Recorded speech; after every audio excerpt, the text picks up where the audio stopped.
Good morning mga ka-ride.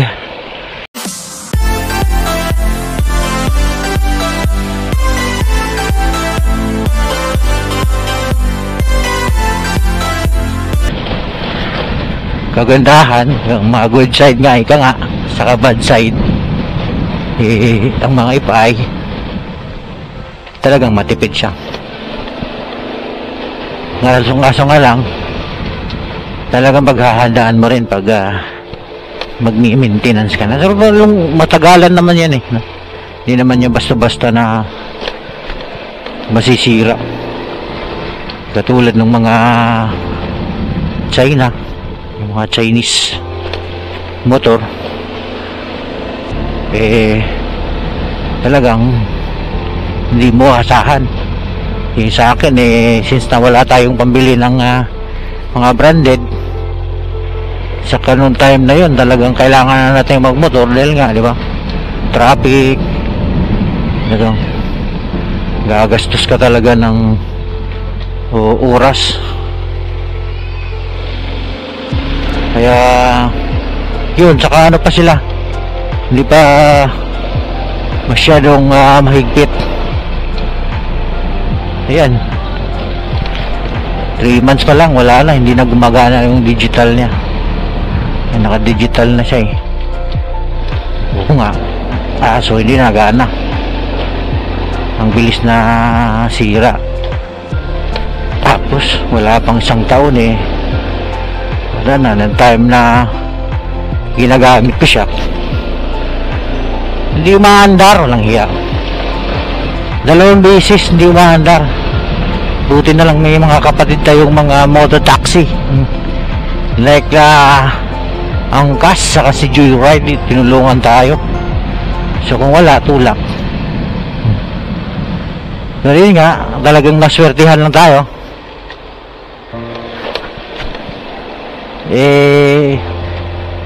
Sa hinaba-haba nga naman ng mga paghihirap, ang dulo nun sarap. Natapos na natin, maintenance na lang. Pwede din kumuha ng branded kung merong pangkuha. Pinasok ko sa Move It, kaso hindi pa ako nakatry. Kalimutan ko palang dalhin yung Move It na helmet ko.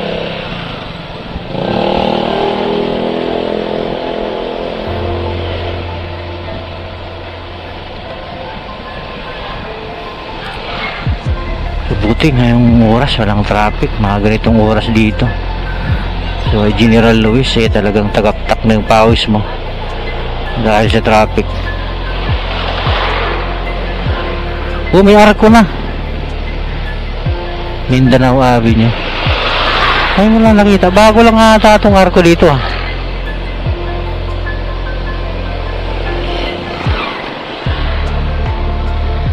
bago lang. Blade ganda nun.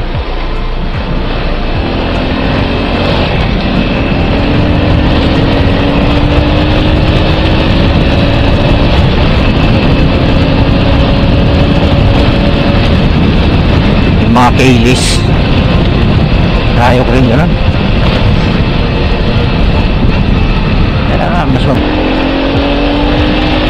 Mas wala pa tayong pambiling maganda branded, hindi man ang gagamitin natin. Parehas lang naman yun, natakbo pag-iwas lang sa traffic. Ito, ang baha nito, grabe, halos sumapaw na yung tubig dito.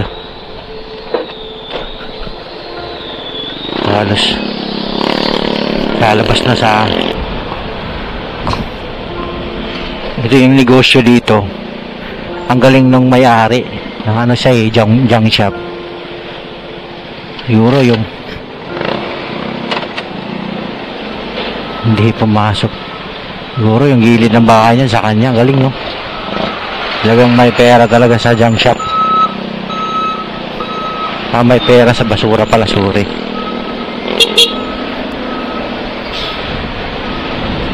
May pera sa basura. maraming yumayaman dahil sa basura. So marami kayong mga customer na junk sa negosyo, pero sorry, may mga sasakyan na talagang kailangan na ng sikap, kailangan ng tiyaga, kailangan ng tiis, pagod yan, puyat talaga pag nagnegosyo. Dito marami na yung mga lumalabas na mga mamihan, no? Parisan, magkabilaan, no? Simula nung naalantad lumabas si Diwata, yung kanyang Paris Overload, marami nang nakikigaya ng negosyo, no? Dahil siyempre swak sa budget ng karamihan. Yung RPM niya kung maka 170 o 160, parang gusto ko parang mas okay pa si Easy Ride. Wow, Ducati, mga gusto kong motor, malalaki ng gulong, si Ducati. Mayaman to si Sir siguro, pambili ng Ducati. Wow, anong model kaya na ito? Ang galing, ganda.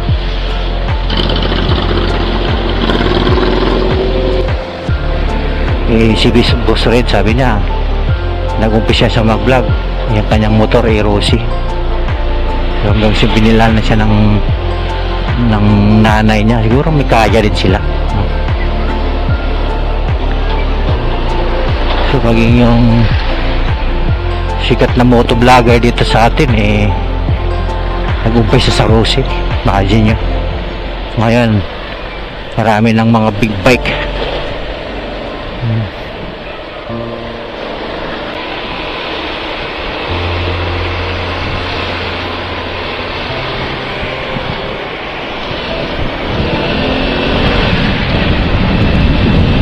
Ganda nga mga video, maluwag pa.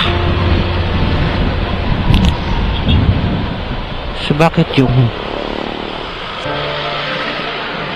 ibang gasolinahan nasa 54 pa lang, kayo 64 na kayo So makipagsapalaran na naman tayo dito sa Killer Highway. Andyan yung mga malalaking mga sasakyan, mga karide. Ingat-ingat po tayo sa biyahe. Ayan na, nag-umpisa na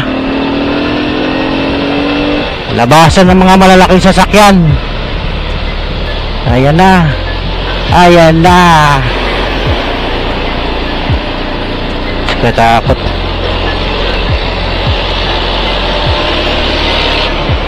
Galing London. Akala ko dito si Boss Red Ayan na, ayan na, ayan na.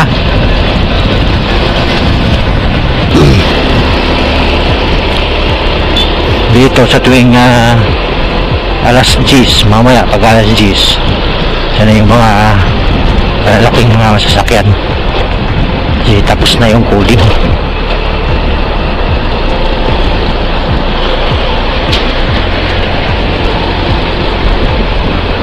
Itong subway project na ito na ipitin mo pa ako billion yung ginastos. Kailan pa ba matatapos to?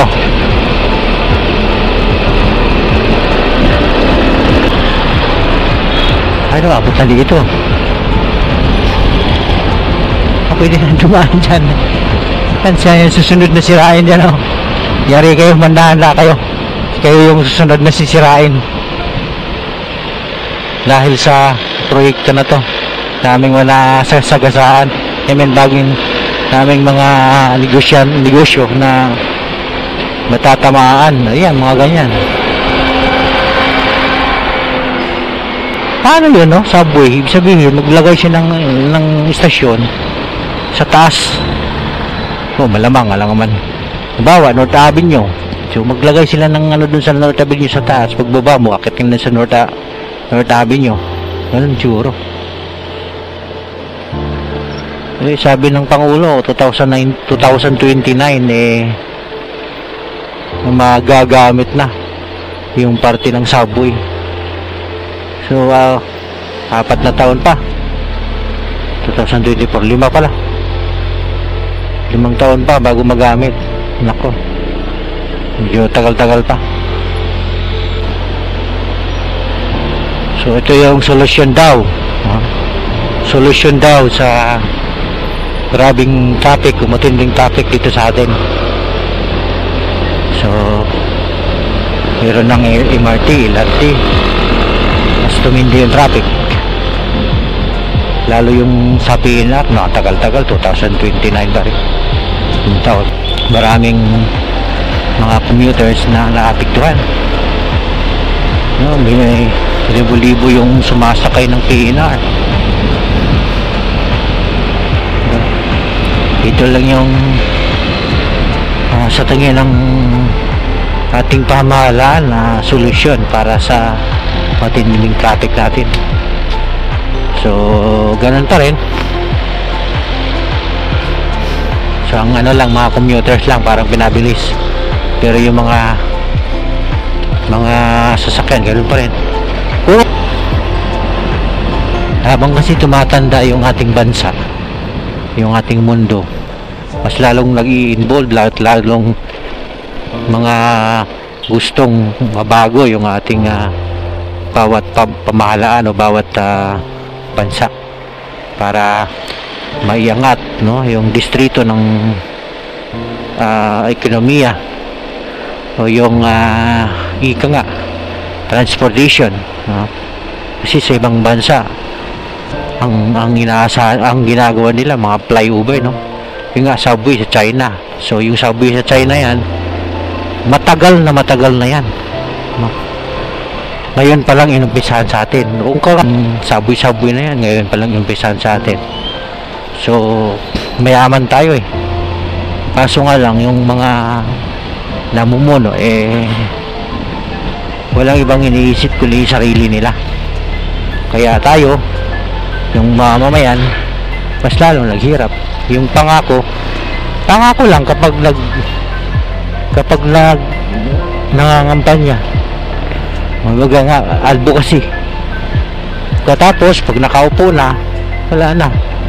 Unahin ba niya yung mamamayang Pilipino? Unahin niya yung sarili niya, yung pamilya niya, para pagkatapos ng kanyang termino hindi siya maghirap. Marami siyang pundo eh. So kung hanggat tayo ay nagkaroon ng mamumuno na walang ibang nais kundi yung sarili nilang kapakanan, ganun naman nangyari. Wala na mga asenso eh. Nasaan na yung mga ipinapangako ng mga kandidato? Wala ang natupad. Kaya nga pangako, advocacy, pag nakaupo na sila, wala na silang pakialam. So ang kanilang iisipin, pag naalis na sila, meron silang sapat na pundo. Kakalungkot ang mga kawawa yung tayong mga mamayan, yung mga mamayan Pilipino. Palit tayo ng palit ng presidente, ng kung ano man yung mga posisyon, pero walang nangyari. Bakit? Dahil wala eh. Puro pangako lang eh, wala namang natutupad. Yung pangako ay nagiging hangin na. Wala na. Nagiging yung mga nangako, nagkaroon na ng amnesia. Nakalimot na sa kanilang mga pangako. Samantalang nung nangumpanya, kahit sa pinakatuktok ng mundo, bundok, kabugubatan, papasukin nila, maabot lang nila yung iyong kamay, diba? Pag nakaupo na, wala, nakalimot na. So yung hanggat ang mga namumuno sa atin walang ibang iniisip kundi yung sariling kapakanan,